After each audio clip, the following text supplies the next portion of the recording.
Welcome to Pacific Northwest Mike Check, where Mike Connolly, owner of Windermere Real Estate, Central Inc. in Kirkland, shares his lifetime of experiences as a successful businessman, real estate broker, and Pacific Northwest enthusiast. Throughout this podcast, Mike will be interviewing passionate experts in the industry who will give you a new perspective on the world of real estate, business, and life. Hey, good afternoon, everybody. Welcome to Pacific Northwest Mike Check. We have a really special guest today, OB Jacobi. OB is the president of Windermere Real Estate and oversees activity over 10 Western states. So really good to have you on board and take a few minutes with us, OB. Thanks so much for being here. Yeah, thanks for having me. You are welcome. I thought a good place just to, if you could give us just a couple of minutes, your journey with Windermere Real Estate, where it started, and bringing it to current. Well, let's see if I could go real fast, Mike. In college, I worked for Jim Laws. He was a really good mentor of mine, and it was in property management. And so I got my license in 1989. I spent a bunch of years doing that. And then, like most college kids, I went off to travel in Europe. And when I came back, I went to get my job back from Jim after 3 months of being away. And I noticed there was a for lease sign on the downstairs window. The Last Laugh Comedy Club had gone out of business. And I said, oh, what I should do is open a bar. I shouldn't go into real estate at all. I should just totally veer off the path. So I did that for a number of years. And then Jill came to me when I was 25 and said, I was 21 when that happened and had the bar for about 3.5, 4 years. And Jill came to me and said, hey, moron, come join the family business. So my dad's a huge believer in crawl, walk, run. And so we, most of my family who's in real estate has had every job that you can imagine within the business, from selling real estate, property management, maintenance management.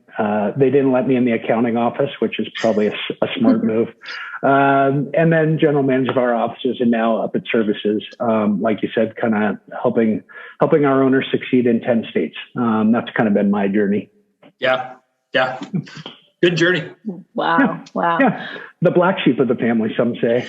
I don't know. It looks like it worked out. Yeah.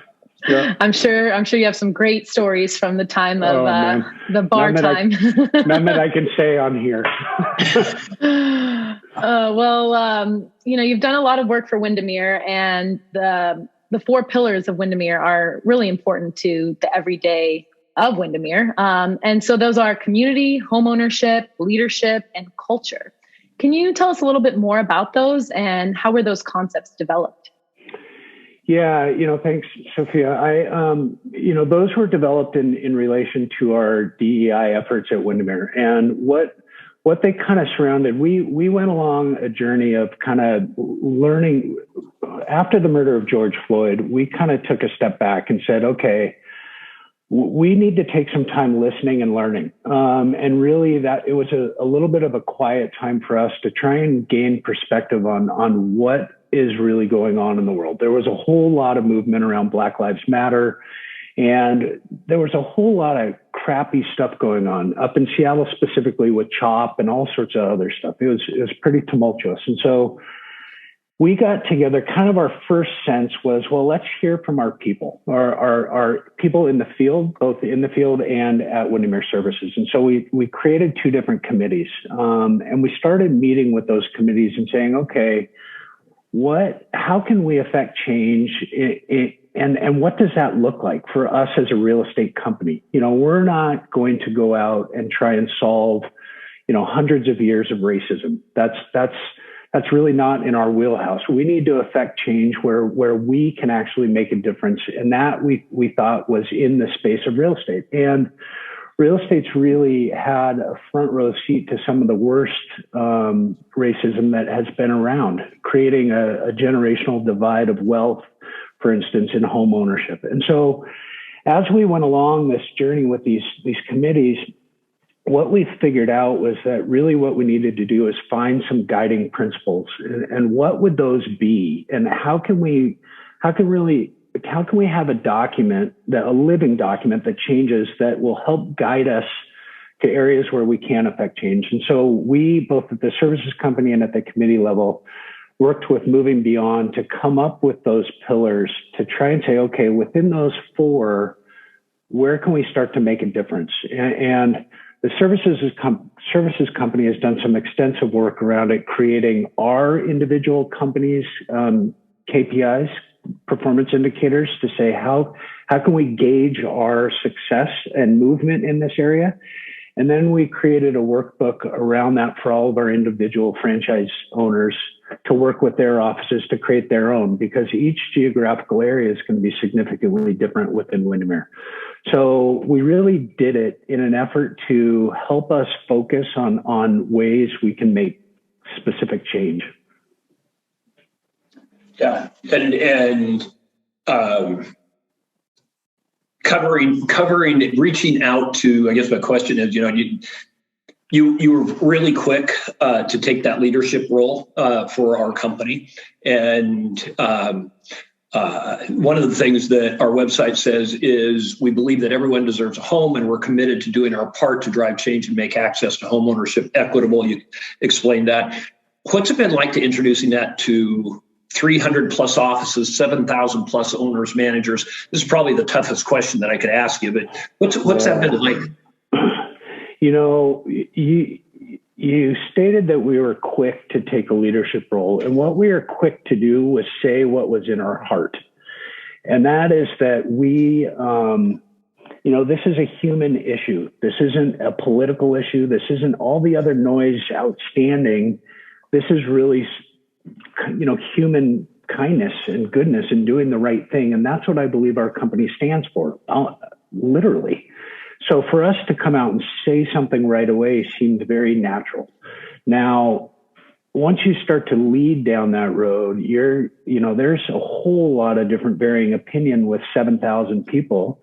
And rightly so, most of them feel like they're their own CEOs and their own, working under our umbrella. And so they should have a voice, and they do.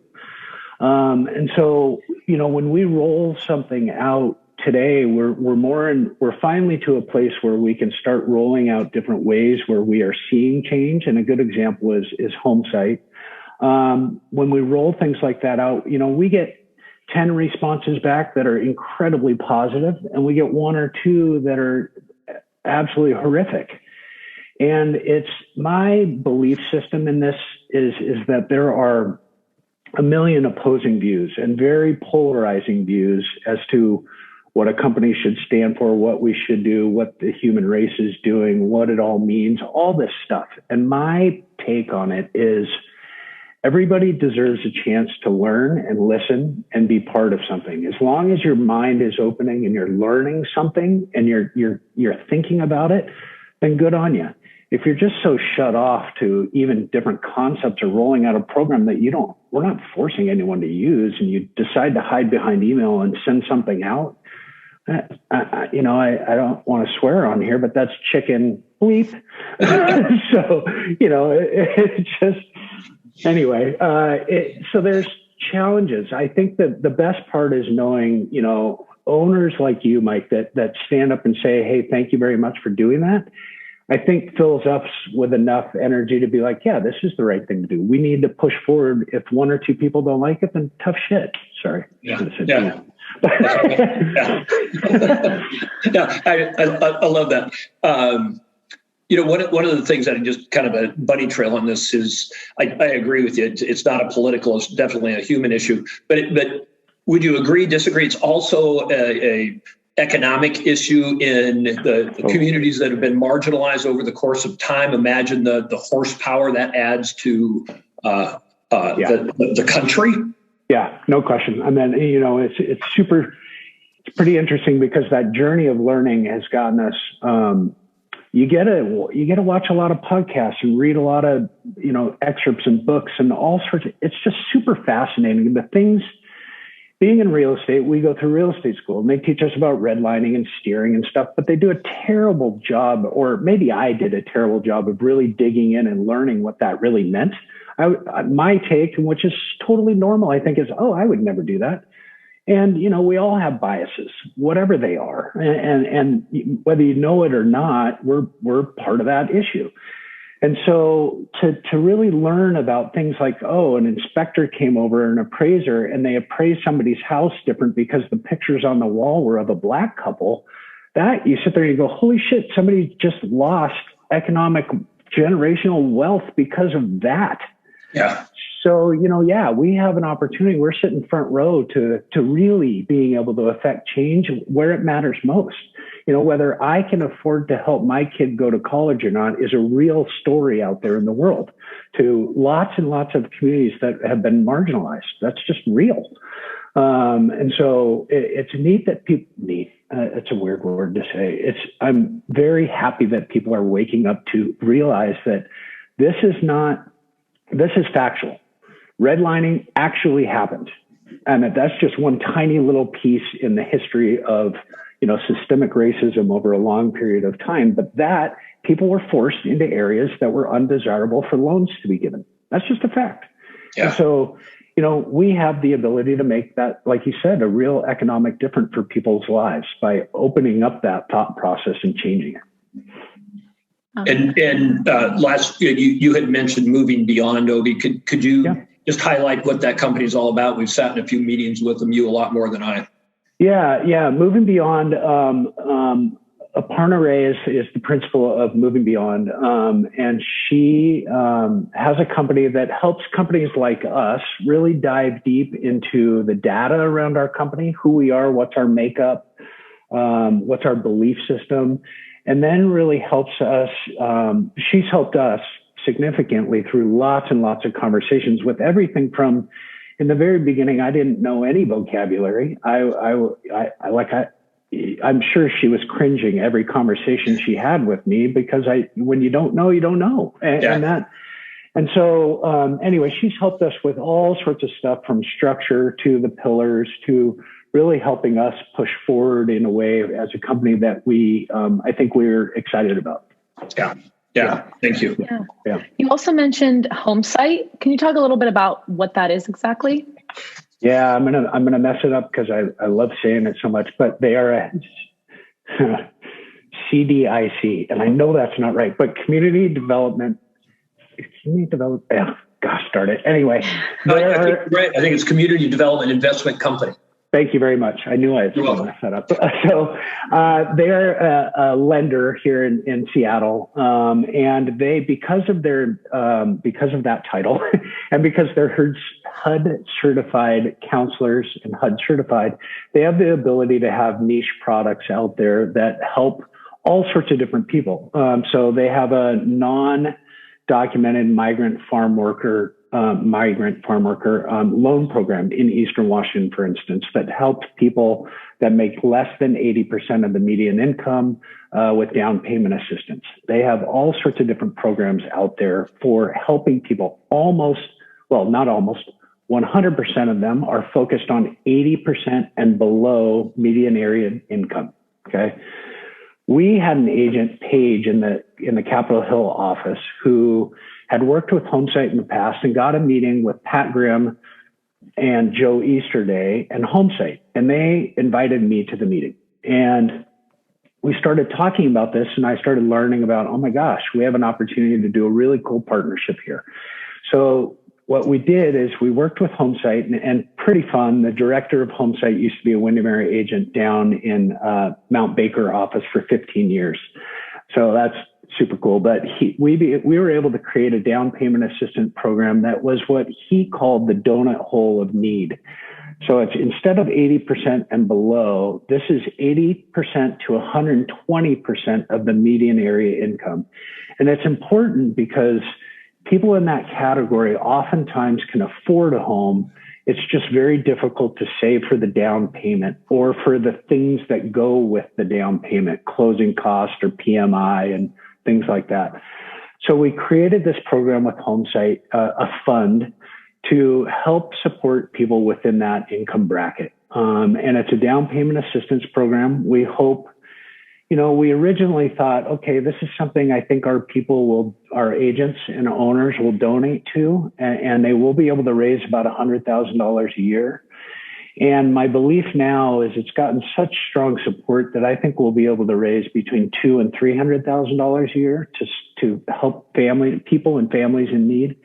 And I think, we were originally talking 12 to 15 families, and now we're thinking 40 or 50. It's super cool. And so, we're looking, this is just in Washington State right now. We're looking for partners outside of Washington to fulfill the need in our footprint. But I'm really excited about this program, and we can do exactly what you said before, Mike, is really affect economic change in people's lives. And that's part of the pillar of home ownership. And here's a way we can directly affect home ownership and succeed in our KPIs of making change. Yeah, the thing I love about that is when those loans are repaid, it goes back into the pool and it starts perpetuating itself. That's right. It'll only after, who knows? We're in such a low interest rate time. It's when the funds get repaid when it gets either refinanced or sold. So, it might take a while, but I think you're right. It will be a self-perpetuating fund, which is super, super fun. Yeah, that's outstanding. You mentioned our two committees, and I know they're still busy, but they have additionally discussed and programs are being implemented. We're about to step into that world in our office that provide for creating diversity and opportunity within our business for members of the BIPOC communities. And specifically Aspire and Kickstart. Can you take us down the road on that? And yeah, well, those are two big ones. Geez. Okay. First one. This is kind of a weird story, but I'm going to say it anyway because it's the truth. So we, as I think Mike, my dad made a pledge to the University of Washington to start a residential real estate school. And the idea was we were going to start a minor in real estate, and hopefully someday there'll be enough interest and we can make it a major. That was, I think that was about 6 years ago. And that actually has happened. It is now a major. And we now have a whole lot of people going through real estate at the UW under this school. Now, the unfortunate part is the UW made a whole bunch of promises to Windermere as a company and my parents as people about our connection with the university and how we were going to be able to support each other in this role and all the rest. And it just kind of got all messed up. And prior to COVID, this is kind of a long story, so sorry. Prior to COVID, there was a new dean in the School of Built Environments, and that's where the real estate school sits. And the School of Built Environments, as you can imagine, is everything from landscape to architecture and all those things. And this new dean, a woman named Renee Chang, is awesome. And so I was talking with her about the real estate program and all this stuff. And this was at a time when you might remember that the film came out, Seattle is Dying. And before the pandemic, we were all up in arms about homelessness, which hasn't gotten any better, but it was the focal point for quite a while. And Renee Chang is very, very socially conscious and aware, and she tries to build that into her curriculum within the college. And so I'm talking to her about the homeless crisis and how can we support the city and the UW, and maybe there's something we can all do together. And then the pandemic hits, and then George Floyd happens, and we start our DDI committees, and we start moving down that road. And now I have a much deeper relationship with the Renee Chang. And so I start talking to her about their efforts in the space and ours, and maybe there's something we can do. And she really was the person who came to us and said, I have this great idea. Let's leave the real estate school over there, but let's take some funds and create a program where we can support students of color and introduce them into real estate as a career. And so we worked pretty frantically this past spring for about, I think it came together in about 6 weeks. It was crazy town. And long story short is we put it out to the real estate school to say, hey, we're offering a summer internship. And which to do that in like May is most students have already got their internship figured out by then, but we're going to do a summer internship within the real estate companies. And then we're going to offer a scholarship to these students. we had 50 applicants within like a week. And so we sifted through those and we ended up picking 8 for the pilot year. And these were all kids who had suffered housing insecurity and food insecurity. And really, it was really interesting. When we first brought them in, they talked about, they were like, number one, real estate, owning a home is unattainable for us. In our age, we will never own a home. Number two, real estate is this slimy business. Nobody in our communities likes real estate people. They think they're terrible. And it was just on and on. And so these kids, they had 20 hours a week of scholastic education around the history of racism, specifically in housing and segregation and redlining and steering and all this stuff. Really, really great academic awareness through the university. And then they went over to the real estate offices and worked 15 hours a week within the real estate office. And there were, I think 5 owners who took these kids and talked about everything from financing to title and escrow and brokerage and marketing and everything about a brokerage, about everything we do, which is a lot. And the kids were with us for 8 weeks. And at the end, like they just had these glowing, I wish I could share them on the screen, but their reports back were just unbelievable. We got so much more out of them than they got out of us, but they came away with, I see a future in real estate for us. They've all switched their majors to real estate, which is super cool. I see a pathway for me to own a home. I see opportunity for me. I did not know this, but in the Muslim faith, you cannot go out and have a loan. That is considered gambling. I didn't know that. And so lots of people in the Muslim faith can't own a home because to save amount of money to own a home is too hard. So, are there programs you can build with co-ownership of that home within our space? Like these guys are thinking of really interesting, cool stuff. So that's the Aspire program. We just committed to ongoing relationship. We hope to do 30 kids next summer. Wow. We've hired full-time staff at the University of Washington to manage this. We want to spread it out to all the colleges. The dean, Renee Chang, is just an unbelievably fantastic person. Matter of fact, I should get her at our owners retreat. Anyway, sure. She's great. So we're really excited about the opportunity to connect with UW, us to learn things from the kids. And matter of fact, we had them do 3 different projects at the end of the term as a cohort. And one of them, Mike, then goes to the second program, which you called Kickstart. That is a version, I think we're calling it WIN. That's right. Yeah. Sorry. Windermere Invest Nurture. Yeah. And the idea was, I'm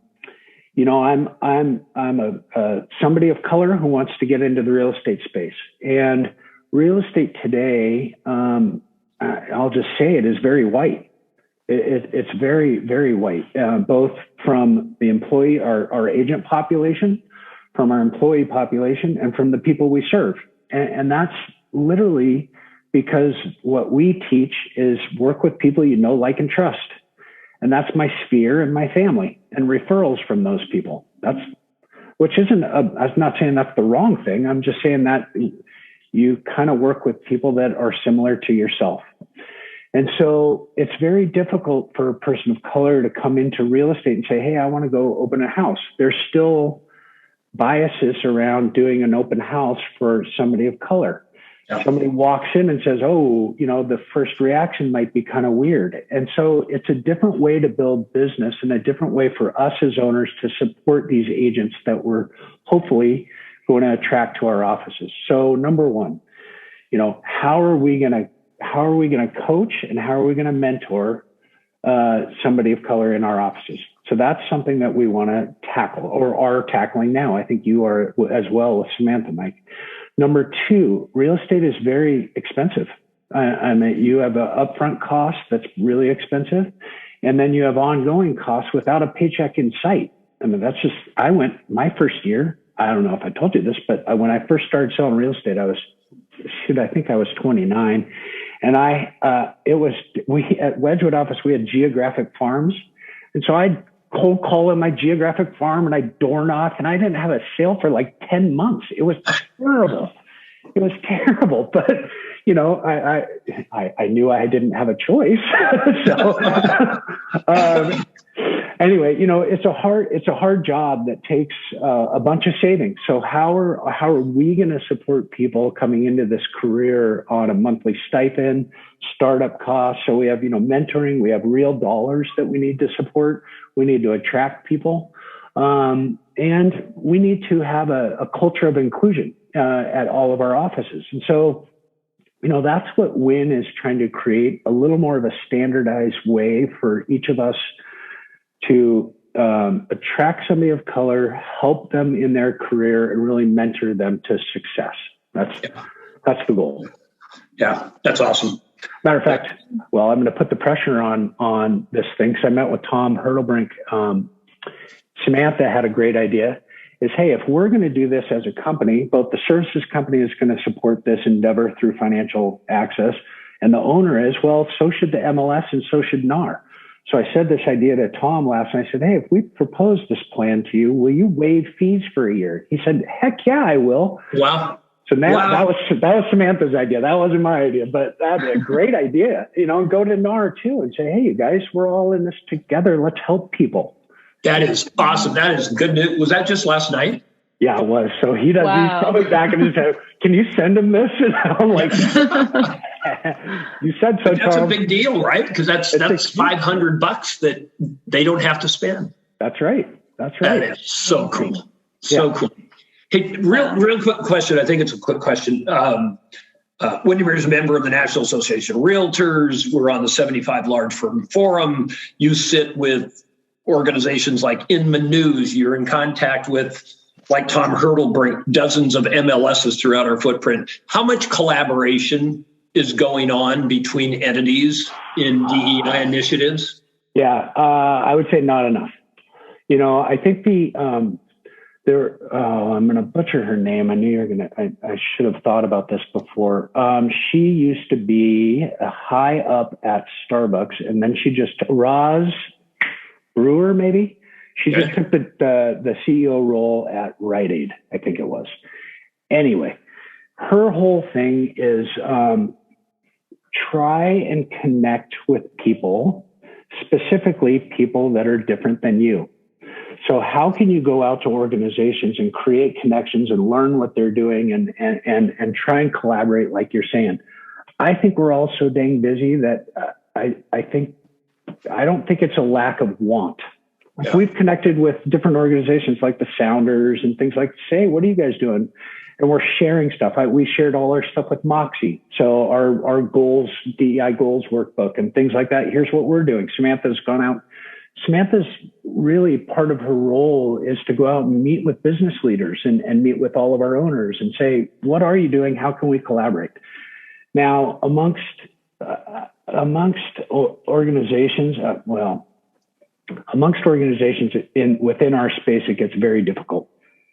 It just does. The things that we're trying to accomplish, we're not holding on as our own. So a good example would be, changing CC&Rs. If anybody in the world wants all of our documentation on how to do it and what it is, great. Lennox just rolled out something yesterday in the same space, and good on you, Lennox. Yeah. If anybody else in our space, anybody else ever wants anything, go and take it. We're not trying to claim ownership, so this is like ours. We're just doing it because this is what needs to be done. So I wish there was more, Mike, but I don't know that we're all organized enough or have the time in the day to really push that kind of thing. That is the issue, is time. Yeah. Well, is there anything else you'd like our listeners to know about Windermere and your efforts in this space? No, not really. I talk a lot. I think it's really,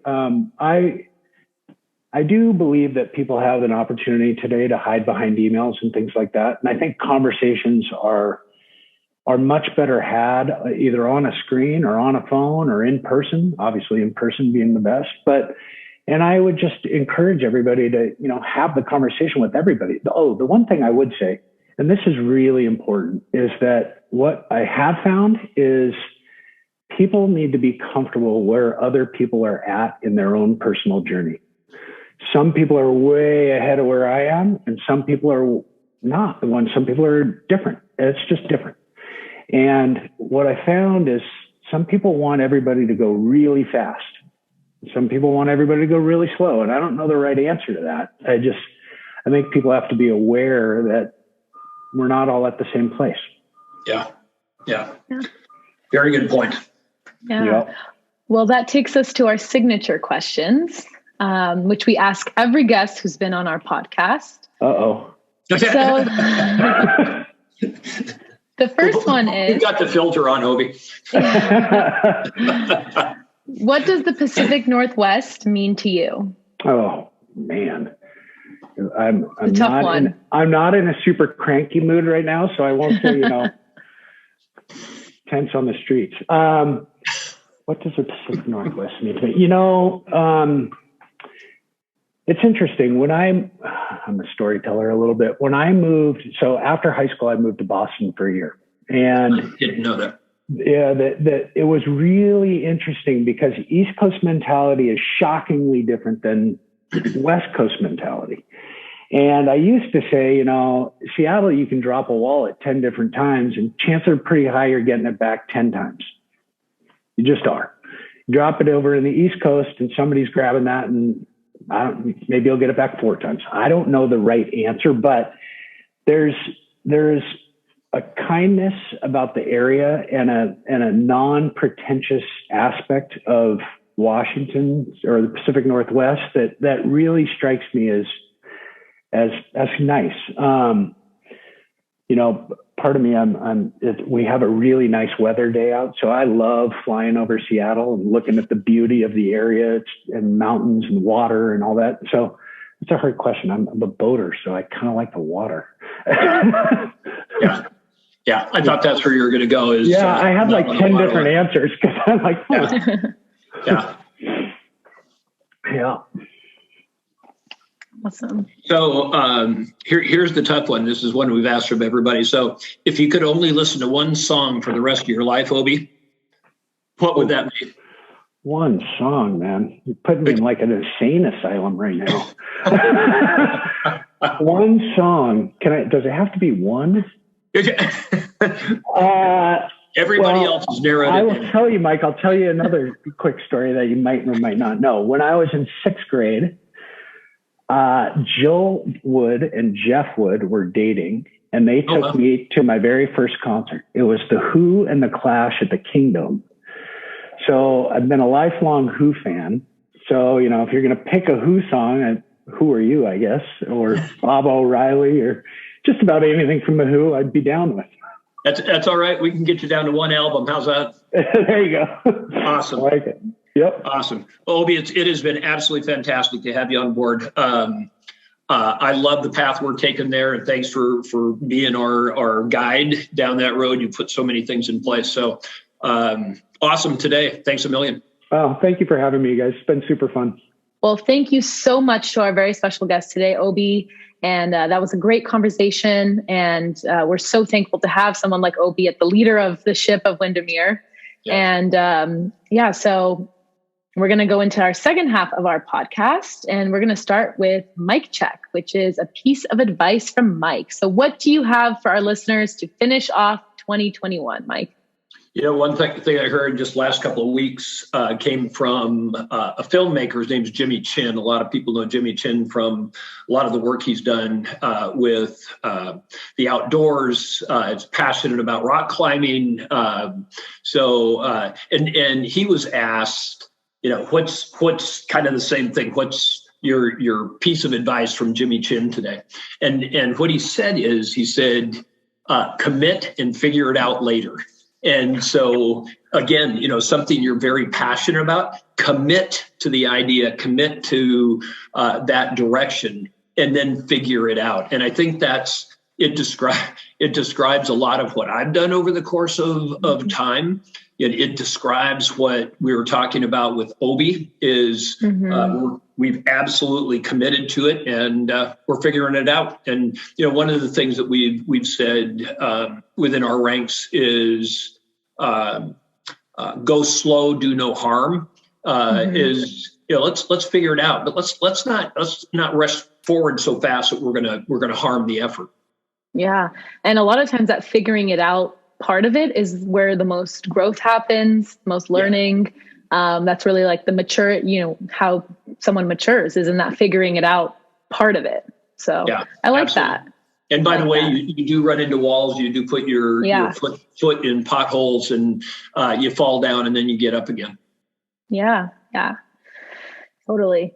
All right, well, that takes us to our next segment, which is Open Mic. And this is our forum for listeners to ask Mike any questions they'd like, whether it's real estate related, lifestyle related, Kirkland, Pacific Northwest related. So if any listeners out there have questions, you guys can submit them on any of our social media channels, and Mike will answer them on our next podcast. So the questions we got for today, the first one is, do you have any predictions for the local real estate market in the upcoming year, 2022?